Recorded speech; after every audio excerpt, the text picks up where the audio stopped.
So in this segment, we're going to be talking about Michelle O'Neill slamming the DUP for continuing to inflict severe hardship on Northern Ireland. They won't open Stormont. So let's have a listen to what she had to say. Speaker, today this Assembly is meeting in a last-ditch attempt to form a government and to get things up and moving. Just for a side note, because this is from a couple of days ago, they couldn't get the executive working, which means that there will be an election in Northern Ireland, the Stormont election. We don't have a specific date yet because we need to wait for the Northern Ireland Secretary, who is, I believe his name is Chris Heaton Harris. He's got to set the date for the next election, but it's got to happen before the 16th of January. People will be watching bewildered as they go to their work, and they want to see their politicians do the same. Most of us are here because we want to do the job that we were elected to do.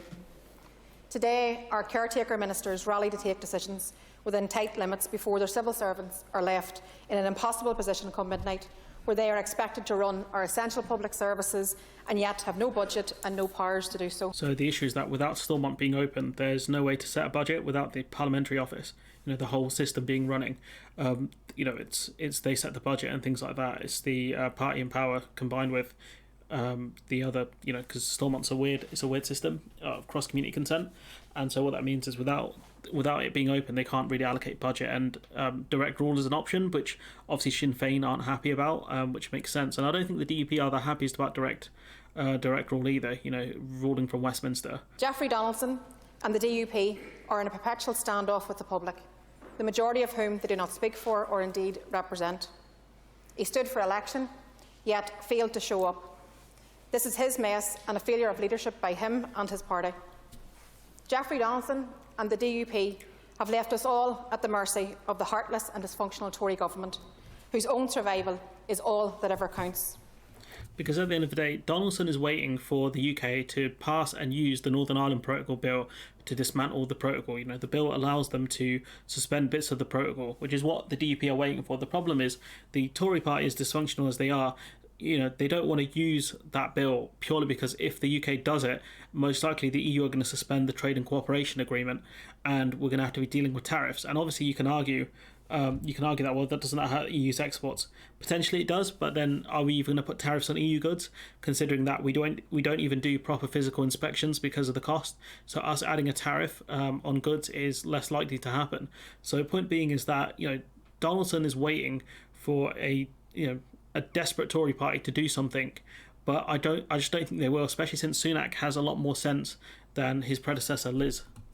The Tories care less for the consequences of their dire policy decisions and their political choices on the lives of workers and families here. Jeffrey Donaldson points the finger at everyone else for the DUP's own indefensible and enduring failures. The facts are that back in May, people voted for change. They voted because they want politics to work. The electorate want grown-up politicians to take everyday challenges seriously, the things that impact on the lives of workers and families.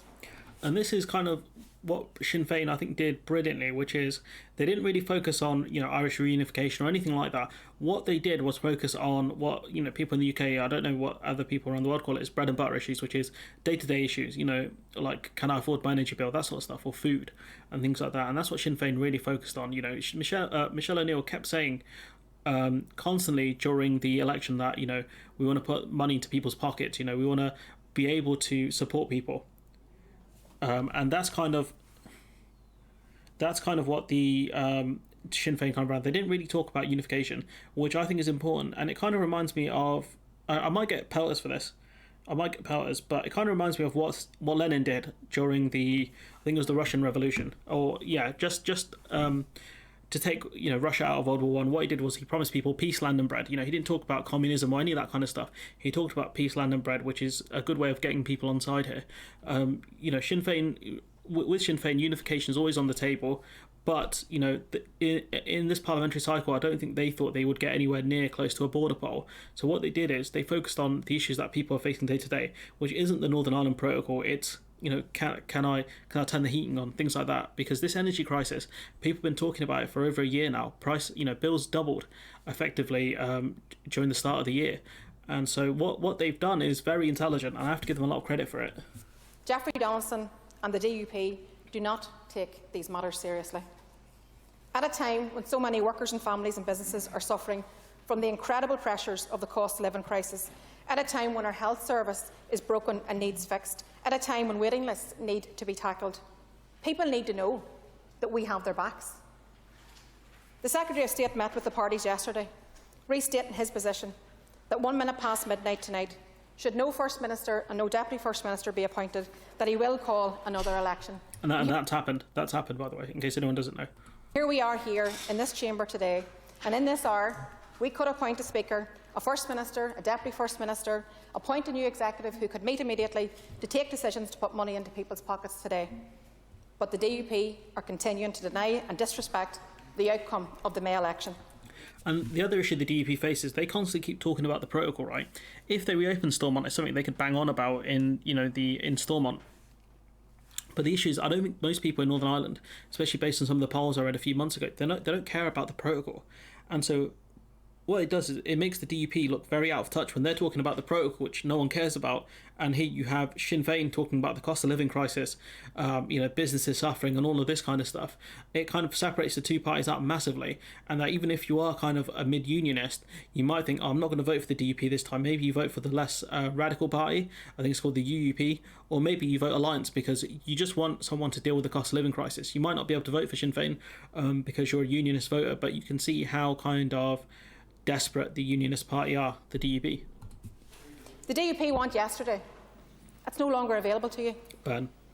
But what the people here want is the change that they voted for back in that May election.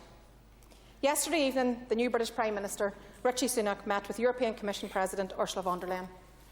They stressed the importance that they both place on relationships between London and Brussels and on working together as friends and allies as they confront the global challenges and the uncertainties of war in Europe and the energy crisis. But they also stated that their shared preference for joint solutions and a negotiated solution to the current protocol issues, which will provide the stability and predictability that society and businesses here need after the disruption and the upheaval of Brexit. That, again, is another important point of you've got the broader thing, which is von der Leyen and Rishi Sunak, discussing the issue of the protocol and other things, which shows a spirit of cooperation, which is something we didn't have under Liz Truss. And then, it seems like she's kind of hinting at the point where the Northern Ireland Protocol Bill will probably never be used because they're still looking at a negotiated solution. And I think Sunak wants that more than Liz Truss ever did. And she's kind of using that spirit of cooperation between von der Leyen and Rishi Sunak to, I think, maybe say to the DUP, like, these things are only solved through cooperation. Like, there's no point doing what you're doing. And it makes sense, especially when she talks about, stability, the stability that it needs, because businesses, I think, manufacturers are ready to invest in Northern Ireland purely because it's a gateway straight into Great Britain, which there'll be no checks on those goods, and straight into the single market, which there'll be no checks on those goods. And so I think a lot of Northern Ireland could benefit massively from the protocol, but you need stability before you invest, and that's one of the problems that Northern Ireland is facing, predominantly because of the DUP. Now, most parties in this chamber, whilst opposed to Brexit, do support the protocol and also want it to work better. So the negotiating parties have our fulsome support to land a deal. And that's it. You can arguing against the protocol makes no sense at this point. Arguing for the protocol to be tweaked does make sense because even members of the EU have admitted that the protocol did have some unintended consequences. And it doesn't mean that you're going to scrap the whole thing, but it means that you can look at issues that can be resolved. And that can really help businesses in Northern Ireland. But for the avoidance of doubt, let's also be clear. This Assembly and this Executive has no mandate or no role in these negotiations. So to hold back power sharing and to hold down the public in the meantime is futile, it's reckless, it's short-sighted and it's also senseless. So the public will give their verdict on all of that in the matter of the next number of weeks. And if the DUP continue to block power sharing, let's also be clear that direct rule, as we've known it in the past, is not an option. The alternative to power sharing is joint authority from London and Dublin. And they don't want to go back to direct rule, and that's the point. You want local officials to be able to run it. And so, yeah, she's made some really, really good, some really important points there, and a lot of respect to her. That's very articulate. But the point is that the DUP, through taking the actions they're taking, are not going to solve the issues. They're not going to force the Northern Ireland Protocol to be gotten rid of. And that's the point. Von der Leyen and Sunak are trying to get through it via negotiations. and the spirit of cooperation is needed. For the DUP to argue that they care about the people of Northern Ireland makes no sense. It really doesn't. And I think the more they kind of keep Stormont closed, and the more what I would do if I was if I was a member of Sinn Fein, I'd be talking about the problems having Stormont closed is doing to the ordinary person. The fact that they're struggling to get money out to people and to businesses to help them through the oncoming energy crisis, that kind of stuff. And I think if Sinn Fein keep focusing on these sorts of issues, I think they'll continue to do well in upcoming elections that they face in Northern Ireland and also Ireland as well. And so the peace, land and bread strategy, it just works when you're in a crisis. And so it'd be interesting to see how Sinn Féin do in the next Stormont elections, and also how they do in Ireland as well. It'd be that'd be quite an interesting thing to see, given that I think Ireland's been run mainly by Fine Gael and Fine Gael, I think their names are. And so it'd be interesting to see what a new challenger can do and really shake it up. But anyways, I'm going to leave it there. Let me know what you think in the comments below. Like, comment, share, subscribe. Support the channel on Patreon if you can. And hopefully I'll see you in the next one.